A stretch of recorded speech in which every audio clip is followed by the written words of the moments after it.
पिछले मैच में 91 पर ऑल आउट। इस मैच में 15 ओवर का गेम था। 135 फॉर 9, सीधी पिच थी। नीडलेस टू से पाकिस्तान वर 30-35 रन शॉर्ट। इस टीम को देख के ये समझ नहीं आता कि ये बैटिंग ज़्यादा ख़राब करती है कि बॉलिंग ज़्यादा ख़राब करती है, या अपनी किस्मत ख़राब है कि सुबह उठ के हमें इनका मैच देखना पड़ता है। This is Najeeb al Hasnain, honestly speaking. Rain affected game था। काफ़ी देर ये चलता रहा कि क्या होगा, कितनी देर का मैच होगा। तो फिर डिसाइड हुआ 15 ओवर असाइड ये मुकाबला होगा, और न्यूजीलैंड ने फिर टॉस जीता और फील्डिंग का फैसला किया, और आकिब जावेद के इन कच्चे बच्चों को दोबारा से बैटिंग की दावत दी कि पिच पे आएँ और अपनी जो इनकी टांगें काँपती हैं वो काँपें, और जैसे तैसे खेल के जो रन बना सकते हैं वो बना दें।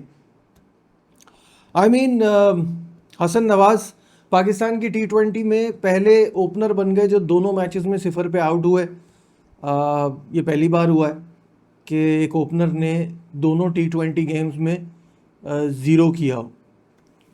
फिर मैं कहूँगा तो बातें लगेगा जैसे रिपीट हो रही है पिछली वीडियो से, कि कसूर इनका नहीं है, कसूर उनका है जिन्होंने इतनी इतनी सी परफॉर्मेंस में इन लड़कों को पाकिस्तान टीम में डाल दिया।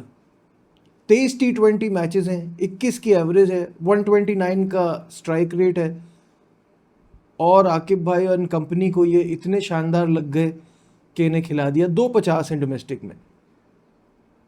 उस बेस पे ये पाकिस्तान खेल गए। बट अब ये बात करते हुए भी अजीब सा लगता है, इस टीम में अब्दुल समद भी हैं जिन्होंने आज 11 रन की इनिंग खेली है। पिछली वाली से तो बेहतर है, जाहिर है।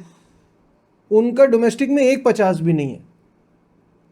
तो जब आप ऐसे लड़कों को खिला रहे हैं तो आपने तो सोचा हुआ होगा ना, फिर अब जब मौका दिया है तो फिर भरपूर मौका दें, पूरा चांस दें, जब आपको उन पे भरोसा है।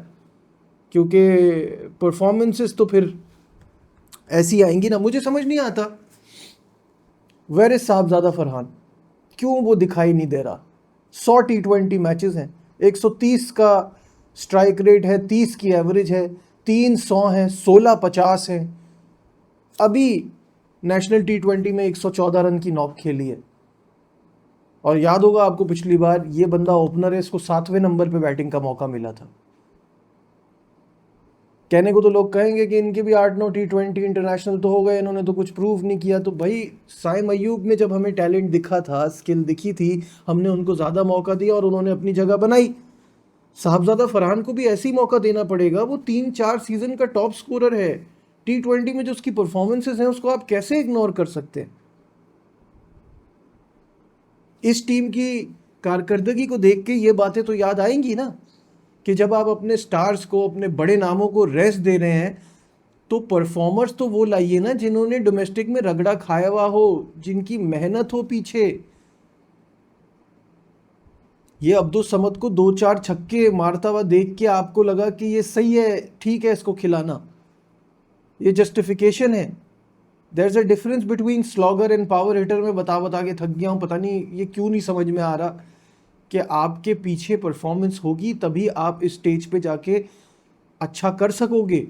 जब इन लड़कों का पीछे डोमेस्टिक में अच्छा बड़ा तगड़ा करियर होगा, पाकिस्तान ए टीम के साथ इनके टूर्स होंगे, इनको थोड़ी सी ग्रूमिंग मिली हुई होगी, तब ये स्टेज के लिए रेडी होंगे। आप मौके इतनी जल्दी जल्दी देने लगे, इतनी जल्दी जल्दी देने लगे, और फिर उसके बाद अब जाहिर है सब यही कहेंगे कि बाबर के तो इस पिछली सीरीज़ में 350 थे। भाई सीरीज़ हम वो भी हारे थे, तो कोई वहाँ सीरीज़ हम वो जीत नहीं गए थे उन 350 से। अगर आपने यंगस्टर्स लाना है तो यंगस्टर्स का मतलब सिर्फ यंग लड़का नहीं होता, उस जगह के लिए तैयार लड़का होता है। खैर, मैं वही जो शुरू में बात कर रहा था, वही बात है कि यही समझ में नहीं आता कि पाकिस्तान अपनी बॉलिंग में ज़्यादा स्ट्रगल कर रहा है कि बैटिंग में ज़्यादा स्ट्रगल कर रहा है। क्योंकि यहाँ तो देख के कुछ समझ नहीं आ रहा। पहले अगर बैटिंग की बात कर ले तो हारिस ने 11 रन किए। हारिस का वही है, लग गए तो लग गए, नहीं लगे तो नहीं लगे। अगेन परफॉर्मेंसेस उनकी भी नहीं है। बीच में तो T20 की कप्तानी की भी बात आ रही थी, ये भी एक बीच में टॉपिक छिड़ा था कि इनसे करा लेनी चाहिए T20 की कप्तानी। फिर हसन नवाज का तो मैंने आपको बताया, इरफान खान ने भी 11 किए। खुशदिल पे आता हूँ अभी। सिर्फ सलमान अली आगा के 46 हैं 28 बॉल पे विद 164 स्ट्राइक रेट, तो ये थोड़ा सलमान ने अच्छा खेला है और यही हम इनसे एक्सपेक्ट भी करते हैं क्योंकि टेस्ट और वनडे में इनकी जगह बड़ी ज़बरदस्त है। T20 पे इनको कप्तानी मिल गई है, यहाँ अब तक इनकी कोई परफॉर्मेंस नहीं है और इनफैक्ट इनकी डोमेस्टिक में भी T20 में कोई परफॉर्मेंस ऐसी है नहीं कि जिसकी बेस पे वो कप्तान होते। तो जल्दी से जल्दी इनको अपने आप को प्रूव करना है वरना ये मौका हाथ से चला जाएगा। जहाँ तक खुशदिल और शादाब की बात है तो मुझे समझ नहीं आ रहा ये हैं क्या। ये दोनों ऑलराउंडर हैं, ये दोनों बैटर्स हैं, ये दोनों स्पिन बॉलर्स हैं। ये जैसे किसी को पता चले मुझे ज़रूर बताएं, क्योंकि जिस दिन ये थोड़ी सी बॉलिंग कर लेते हैं उस दिन ये बैटिंग नहीं करते, जिस दिन ये बैटिंग कर लेते हैं उस दिन ये बॉलिंग नहीं करते।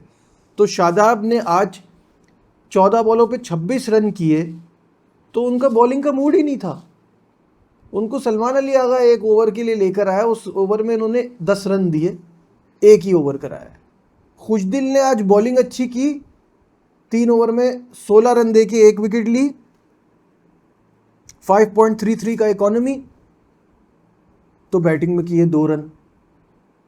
तो ये क्या प्लानिंग है? ये स्पिन बॉलिंग ऑलराउंडर के पीछे हम क्यों लगे हुए हैं? कि जो बात हो रही थी कि ये हमने चेंजेस किए हैं, यंग लड़कों को खिलाया है, नई टीम बनाई है, न्यू लुक टीम, ये किस लिए है? नहीं, ये पहले क्लैरिटी होनी चाहिए ना कि ये है किस लिए। ये है T20 वर्ल्ड कप के लिए, एशिया कप के लिए। एशिया कप कहाँ है? वर्ल्ड कप कहाँ है? उसमें हम इन्हीं के साथ जाएंगे, हमने ये फैसला कर लिया है। या हमको प्रॉपर स्पिनर, जो कि हम चैंपियंस ट्रॉफी में भी चीख चीख के ये बातें कर रहे थे कि भाई हमको प्रॉपर स्पिनर की तरफ जाना चाहिए, ये आधा टीटर आधा बटेर, और वो भी आधा आधा भी नहीं है ना, आधा भी हो तो समझ में आता है कि चलो थोड़ी बहुत बॉलिंग थोड़ी बहुत बैटिंग। ये क्या है? ये तो मजाक है ऑलराउंडर्स के नाम पे। प्रॉपर स्पिनर की तरफ जाना है हमको, वरना ये हम हमेशा इसी कंफ्यूजन में रहेंगे। खैर, पाकिस्तान की तरफ से आपको पता है एक ही जो हमारा अच्छा बॉलर था अबरार, वो हमने चेंज करके हारिस को खिला दिया। ठीक है, पिच में कुछ ऐसा था नहीं तो we went for fast bowling. Haris ने आज बहुत अच्छी बॉलिंग कराई, in fact pick of the bowlers रहे वो हमारे। खैर, जो पाकिस्तान की बैटिंग की बात कर रहा था वो उस पर आ जाऊँ। न्यूजीलैंड की तरफ से भी जो चेंजेस हैं वो भी आपको बता देता हूँ, क्योंकि मैं एक्सपेक्ट नहीं कर रहा था कि न्यूजीलैंड में चेंजेस होंगे। उनकी तरफ से 2 चेंजेस है। जिमी नीशम और बेन सेयर्स आए हैं काइल जेमिसन और टिम रॉबिन्सन की जगह। तो ये इनके चेंजेस थे। और पाकिस्तान का जो मैंने आपको स्कोर बताया, एंड में शाहीन शाह अफरीदी ने भी 22 रन किए 14 बॉलों पे, जादाद ने 0 किया। तो Pakistan manage to score 135 for 9, जो कि मैं फिर कहूँगा कि मुझे लगता है कि ये स्कोर कोई इतना ज़्यादा नहीं था, इनफैक्ट कम था। यहाँ पे एटलीस्ट 15 ओवर के हिसाब से 160-165 होता तो कोई बात होती। और जिस तरह से पिटाई शुरू की टिम साइफर्ट ने और फिन एलन ने, Tim Seifert played with a strike rate of 204, Finn Allen played with a strike rate of 237। 237 का स्ट्राइक रेट था फिन एलन का और टिम साइफर्ट का 204 का। इतनी मार धाड़ की है इन्होंने। पहला ओवर शाहीन का मेडन गया, फिर उसके बाद अगले ओवर में मोहम्मद अली की पिटाई हुई, फिर शाहीन के अगले ओवर में जो शाहीन का दूसरा ओवर था 26 रन पड़े, 4 छक्के लगे उस ओवर में। पहले हम टेस्ट कह रहे थे, फिर हम वनडे पे आए, अब हम कहते हैं T20 का हमारा मेन बॉलर है और T20 में भी ये हाल है। इतनी पिटाई हो रही है। बॉलिंग का हमारा हशर सुने आप। मैंने आपको बताया हारिस ने बड़ी शानदार बॉलिंग कराई थी, 20 रन देके 2 खिलाड़ियों को आउट किया 3 ओवर में, सही है। मोहम्मद अली 1 for 34, ये इनका 17 का इकोनॉमी है। जहादात का 1 for 23, 19.7 का इकोनॉमी है क्योंकि 1.1 ओवर ही कराया है इन्होंने। और शाहीन 3 for 31 यानी कि 10.3 का इकोनॉमी। शादाब ने 1 ओवर कराया 10 रन दिया। मतलब इतनी पिटाई हुई है हमारी बॉलिंग की। मैं नहीं कह रहा 135 पे हम ये मैच जीत सकते थे, लेकिन आखिर तक तो लेके जाते, कुछ तो फाइट नज़र आती। यहाँ तो ओपनर्स ने ही मैच को इतना आसान बना दिया था उनके कि इस मैच में कुछ बचा नहीं था। अब मुझे यही समझ नहीं आ रहा कि हम जो इसको तैयारी की बात कर रहे हैं, ये कैसे तैयारी होगी? यहाँ से हम क्या सीख रहे हैं? खैर, मैं फिर कहूँगा, जब इन लड़कों को मौका दिया है, आपने इन पे भरोसा किया, इनको पूरा चांस दीजिए। अभी तो ये दूसरा ही गेम था, लेट्स सी आगे क्या होता है। आप क्या सोचते हैं इस गेम के हवाले से, और पाकिस्तान की जो ये क्रिकेट का बुरा हाल है उस हवाले से क्या सोचते हैं? कमेंट्स में मुझे ज़रूर बताइएगा। लाइक, शेयर, सब्सक्राइब देखते रहिए Najeeb al Hasnain, honestly speaking. Bye.